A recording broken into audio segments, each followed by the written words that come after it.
Bonjour, Salam alaikum, ça va? Labas, Ça va très très bien. Kol Shemzian et bienvenue dans cette nouvelle vidéo dans votre chaîne Apprendre le Darija avec Baraka. C'est la première fois qu'on a un plan comme ça, je pense, ou la deuxième, je pense pas, par un live qu'on avait fait. Et Aujourd'hui, c'est un cours un peu particulier. c'est plus information que cours. C'est ça. On Alors, va faire un petit peu question-réponse. exactement. Alors, parce qu'il y a un sujet qui vous tient particulièrement à cœur, pour certains d'entre vous, c'est la conjugaison. Vous nous demandez comment conjuguer les verbes. Alors aujourd'hui, on va répondre aux questions que l'on peut se poser sur la conjugaison. La question que je vais te poser, c'est est-ce que comme en français, on va comparer avec le français, vous avez plusieurs temps dans la conjugaison? C'est-à-dire que nous, on a le présent, on a le passé, passé composé, passé simple, passé antérieur, on a le Non. futur simple.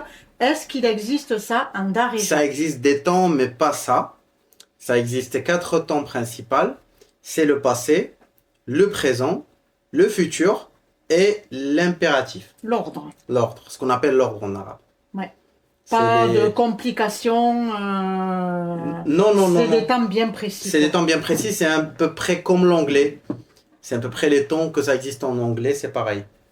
Est-ce que dans la conjugaison, vous utilisez des pronoms personnels? Alors, on ne va pas s'étendre trop, mais déjà, les pronoms personnels, sujet, je, tu, il, nous, vous, ils, elles.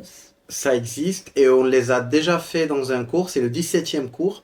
On vous laisse le lien là-haut, là ou là, là. Vous pouvez cliquer et aller le voir.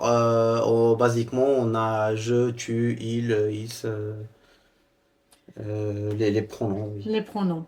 Est-ce que vous avez, comme en français, les verbes qui sont classés par groupe? C'est-à-dire, par exemple, nous, le verbe en ER, c'est le premier groupe. Oui, Les en verbes en hier IR, deuxième groupe, mais et en finissant RE. en issant. Et les verbes en IR, en OIR. Est-ce que vous avez ce genre de Hmm, classement? non, il n'y a pas de classement. Moi, là où j'aimerais bien revenir, c'est que le Darija est un dialecte, n'est pas une langue. Alors, des fois, dans les commentaires, on reçoit comment on peut mettre le verbe avoir plus un auxiliaire, un adjectif, un COD. Ça n'existe pas dans le Darija. Il n'y a pas de loi dans le Darija. Il y a des bases pour parler, mais il n'y a pas une loi, il n'y a pas une règle spéciale. Il y a juste, comme dit, c'est comme un accord linguistique, mais il n'y a pas des règles de langue. Et c'est ce que tu dis et ce que tu m'as souvent répété, il faut oublier la Ça, composition c'est des très, phrases de très notre important. propre langue pour pouvoir... J'aimerais bien expliquer ça. Quand on veut apprendre une autre langue, on oublie la nôtre. Je sais pas. Quand on veut apprendre une autre langue, on oublie notre langue. C'est différent entre apprendre une langue et faire la traduction d'une langue. Ouais. Quand on se base sur notre langue pour parler une autre langue, on fait la traduction. Je sais pas si c'est clair. Par exemple, moi, si je me base sur le Darija, c'est l'erreur que je faisais avant.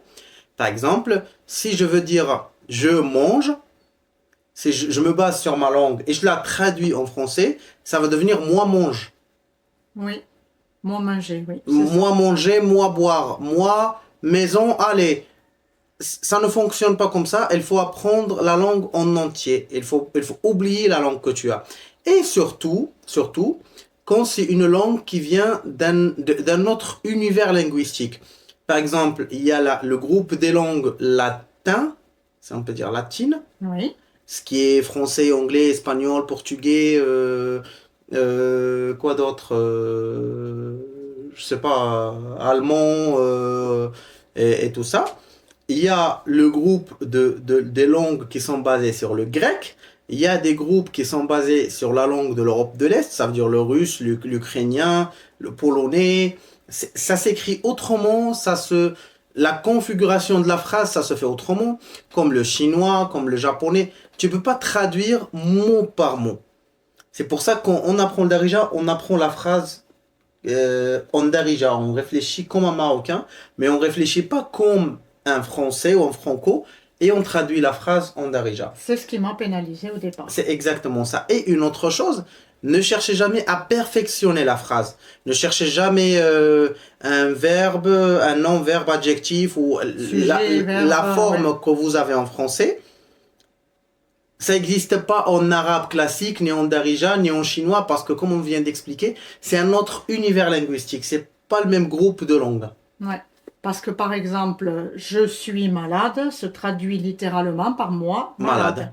Alors, le verbe être, c'est quelque chose qu'on va aborder dans d'autres cours. Oui. En ce qui concerne le verbe avoir, on l'a déjà abordé plusieurs fois Il y a dans 4 des vidéos. cours. Il y a le cours verbe avoir au passé, verbe avoir au présent, verbe avoir au futur. Et il y a le cours long où il y a tout ça. Et donc, pour le verbe être, qui est aussi une particularité, on y reviendra sur un Oui. cours spécial. Exactement. Et après, on revient à une autre chose. Comme on le répète toujours, le secret d'apprentissage, c'est le pratique. Si on ne pratique pas, on n'avance pas. Si on ne pratique pas, ça sert à rien. Il y a un truc qu'on vient de discuter juste hier ou aujourd'hui, on a dit savoir sans faire, ce n'est pas savoir. Et Oui. il faut pratiquer ce que tu sais pour dire je sais. Mais il y a pour certaines personnes, c'est un peu plus difficile. Maintenant, le monde est petit. Avec Internet, avec tout, tu peux s'appeler avec des gens, tu peux trouver le contact avec des gens. Tu n'as pas besoin de voyager 12 mois au Maroc pour pratiquer le darija. Surtout, par exemple, chez vous en France, ou en Belgique, ou les pays francophones, Canada, il y a des Marocains, il y a des Maghrébins. Alors, tu peux pratiquer quelques mots avec eux. Oui. Ce qui est intéressant. Moi, c'est ce que je dis. Le secret de la réussite d'une langue, c'est le pratique. Et la preuve, je peux dire moi, que durant les études, durant 14 ans, 15 ans d'apprentissage de français, j'arrivais même pas à écrire un CV ni à me présenter. Et après, avec 3 ans, 4 ans de discussion avec Val, j'arrivais à parler français. Donc, il vous faut essayer de pratiquer le plus possible. Exactement, En tout cas, on espère avoir répondu à certaines de vos interrogations. c'est ça. Si vous en avez d'autres, n'hésitez pas à nous les demander en commentaire. Et puis, la conjugaison, c'est aussi important. Exactement. Donc, de temps en temps, on va vous mettre quelques cours sur la conjugaison. Alors, si vous arrivez jusque-là, ça veut dire que vous êtes intéressé par nos cours ou nos vidéos. Et si vous n'êtes pas encore abonné, c'est grave. Il faut s'abonner, ça prend une seconde. Et ça nous permet de savoir le nombre de personnes qui nous suivent, qui sont intéressées par nos cours. De laisser un pouce si ça vous plaît, si vous trouvez que c'est utile. Ça nous encourage à continuer à faire des cours. Laissez un commentaire, laissez vos avis, vos demandes dans les commentaires. Et partagez la vidéo, ça permettra à élargir notre audience et élargir la chaîne. Et partager aussi l'info avec d'autres personnes. Et activez la cloche. Ouais, pour recevoir une notification dès qu'on sort une vidéo chaque mercredi à 10h du matin, heure de France. En tout cas, un grand merci. Vous êtes de plus en plus nombreux à nous rejoindre et à faire des jolis commentaires qui nous motivent. Ah oui. Donc, bon apprentissage à tout le monde. Bonne semaine, bonne révision. Et à mercredi prochain à 10h. À la prochaine vidéo, dans le cadre normal. Ça, c'était une exception. Best Ciao, ciao.